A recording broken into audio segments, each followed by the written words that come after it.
એક જ વાનગીમાં વજન ઘટાડવું, ડાયાબિટીસ કંટ્રોલમાં રાખવું, કબજિયાત જડમૂળથી દૂર કરવું, સાંધા ગોઠણ કે કમર જેવા કોઈ પણ શરીરના દુખાવા દૂર કરવા હોય તો આજની રેસીપી તમારા બધા માટે બેસ્ટ રહેવાની છે. જી હા, આજે શેર થશે unique recipe, instant, easy and multi beneficial recipe. તો જેમના માટે સૌથી પહેલાં આપણે દહીં લેશું. 1 કપ દહીં છે તો સાથે 2 ચમચી જેટલું રાજગરાનો લોટ એન્ડ 1/4 ટીસ્પૂન જેટલું નમક. અહીંયા સેંધા નમકનો યુઝ થાય તો ધી બેસ્ટ. રાજગરાની અંદર રહેલ જે ગુણ છે, જે પોષક તત્વો છે, અમેઝિંગ છે ગાઈઝ. આ રીતે લમ્સ ફ્રી તમારે બેટર તૈયાર કરવાનું છે. રાજગરાની અંદર high protein, high fibre, calcium, magnesium, vitamin C જેવા ભરપૂર પોષક તત્વો હોય છે એન્ડ તે ગ્લુટન ફ્રી પણ હોય છે, જેથી વેટ લોસ થશે, ફટાફટ ડાયાબિટીસ કંટ્રોલમાં આવશે, હૃદયને બેસ્ટ રાખી કોલેસ્ટ્રોલ દૂર કરશે. કેલ્શિયમ ભરપૂર હોવાથી હાડકાને લોખંડ જેવા મજબૂત કરી કોઈ પણ પ્રકારના સોજા દુખાવાને બેસાડશે. પાચન બેસ્ટ કરી કબજિયાત જેવી બીમારીઓને જડમૂળથી દૂર કરશે. તો અત્યારે આ બેટરને સાઈડમાં રાખી દઈએ અને હવે બીજી હેલ્ધી સામગ્રી લેશું. 1 કપ જેટલો સામો, જેને મોરૈયો તરીકે પણ ઘણા લોકો ઓળખે છે.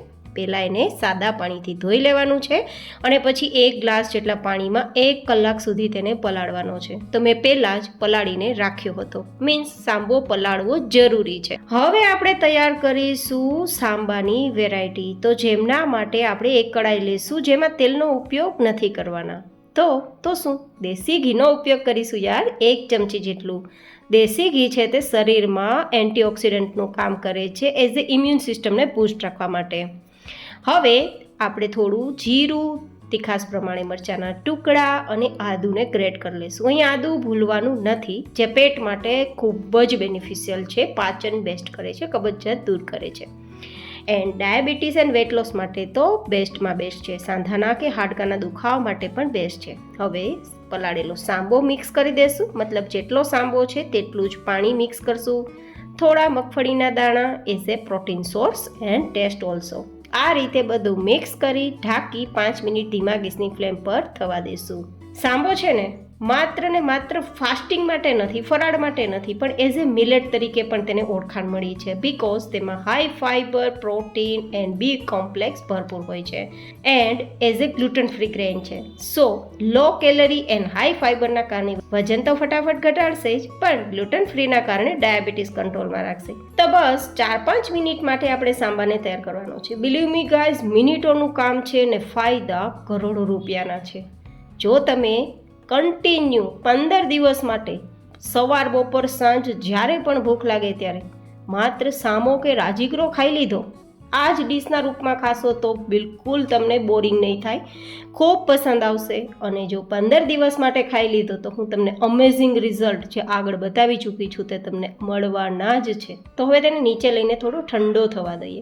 ત્યાં સુધીમાં આપણે જે રાજગરા અને દહીંમાંથી તૈયાર કરેલ વેરાયટી છે તેને તૈયાર કરીશું. 1 ચમચી અગેન ઘી મિક્સ કરીશું, વધારે નહીં, તમે અડધી ચમચી લઈ શકો છો, એઝ યોર ચોઇસ. પણ હું અહીંયા 4 વ્યક્તિને થઈ શકે તેટલી વેરાયટી માટે આટલું ઘી યુઝ કરું છું, જેમાં કડી પત્તા, જીરું, સૂકા મરચાં, મીઠો લીમડો, અદરક, આ બધું જ મસાલા છે તે એઝ યોર ટેસ્ટ આપણે એડ કરી દઈશું એન્ડ ધેન સાતળી અને જે આપણું બેટર તૈયાર કર્યું છે તેને મિક્સ કરી દઈશું. એકદમ ધીમા ગેસની ફ્લેમ પર પહેલાં ચલાવીશું, નહીં તો દહીં છે તે ગરમ થતાં ફાટી જશે. સ્વાદ પ્રમાણે સેંધા નમક એમ 1 ચમચી દેશી ગોળ, જે વજન નહીં વધારે, ડાયાબિટીસ નહીં વધારે, પણ તમને શરીરમાં બીજા પોષક તત્વો આપશે અને આ કઢી જે છે બને છે તેને ટેસ્ટ પણ આપશે. જો કે તમારે ગોળ ઉમેરવો, મીઠાશ ઉમેરવી ટોટલી ઓપ્શનલ છે, એ તમારા પર ડિપેન્ડ કરે છે કે તમારે ઉમેરવું કે નહીં. આ રીતે 5 મિનિટ ઉકાળ્યા બાદ આપણી કઢી પણ રેડી છે. જનરલી લોકોની એક માન્યતા હોય છે કે હેલ્ધી ખાવાનું બોરિંગ હોય છે, બટ બિલકુલ નહીં. એકવાર ટ્રાય કરજો આ રેસીપી, તમે આંગળા ચાટતા ના રહી જાઓ તો મને કહેજો. આપણે જોઈએ તો સામો એકદમ ઠંડો થઈ ગયો છે અને ઠંડો થતાં છૂટા દાણા થઈ ગયા છે. તો હવે તેને સર્વ કરી લઈએ. આ રીતે આપણે વાટકીને થોડી દબાવીને રાખશું તો એકદમ સરસ મજાનો પુલાવનો શેપ આપી જશે. આને તમે પુલાવનું નામ પણ આપી શકો. એકદમ હેલ્ધી પુલાવ. ટેસ્ટી તો એટલું છે કે એકવાર ખાશો તો આંગળા ચાટતા રહી જશો, એ હું તમને ગેરંટી આપું છું. જો આ પ્લેટને તમે કન્ટિન્યુઅસ 15 દિવસ માટે જ્યારે પણ ભૂખ લાગે ત્યારે ખાઈ લીધી તો હું ગેરંટી આપું છું કે આગળ બતાવેલા બધા જ બેનિફિટ્સ તમને થવાના છે. પૂરું શરીર તમારું ડિટેક્સ થવાનું છે એન્ડ નવી એનર્જીનો સોર્સ પણ તમને મળવાનો છે. જરૂરથી ટ્રાય કરજો અને ટ્રાય કર્યા બાદ કેટલા પ્રમાણમાં ફાયદા થયા છે એ પણ બતાવવાનું બિલકુલ ના ચૂકતા. ફરી મળીશું એક નવી જેન હેલ્ધી રેસીપી સાથે. ત્યાં સુધી stay healthy and stay happy.